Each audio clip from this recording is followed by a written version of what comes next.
The worst nightmare in years. It's just before 6 a.m. where I live, and I'm shook. Cannot go back to sleep. Fuzzy now in the details, but the horrors are stuck with me.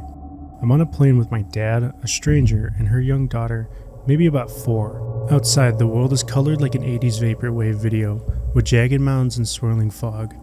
The woman is behind me, holding her child up to the window when the plane takes a deep dive and the window flies open. The little girl is essentially ripped apart while the woman screams, clinging to bloody bits of her kid while the rest is carried out of the plane. Just gore.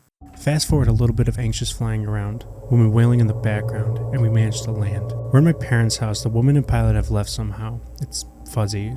There's another kid here now, maybe the same kid, and it's just me, her, and Dad.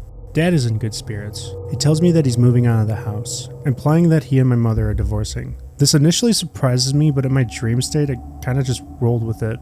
Telling myself that I must have slipped my mind, Dad asked me if I'll go shopping for new home decor with him, which I took as a sweet gesture. I tell him of course I will.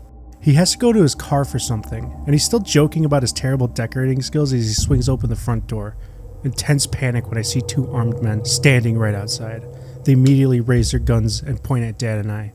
I don't think I've ever been more afraid in my life. I think I want to scream but can only gasp, "Oh my God," and move in front of the little girl, who is still here for some reason. The men let themselves in through the open door. One has some kind of long gun and the other is carrying a pistol. "One of you needs to go get all the jewelry right now," Long gun guy says. Dad scrambles up the stairs, practically on all fours. The men keep their weapons on me and the kid. "Keep your hands where I can see them. Is anyone else here?" I shake my head furiously. I want to cry. I'm so scared. Dad returns from upstairs and approaches them. Before I realize what happened, he pulled out a pistol and has it against Long Arms guy's head. Pistol guy quickly shoots my dad in the skull, and he collapses on the floor. Last thing I remember before I wake up is the blood trickling down his face. He's most certainly dead. This is the scariest part. I'm half awake now and I realize that I just had a nightmare. My eyes crack open. In a daze, I think I see a shadow from behind me on the wall, before me shifting onto the light.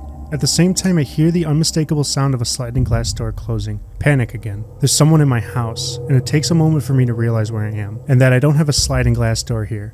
Still, I'm completely paralyzed with fear for another minute. Finally managed to pull myself out of bed and went around checking all my locks. Now I'm scared to go back to sleep. It's moments like these that I wish I didn't live alone. I'm having a drink at dawn today.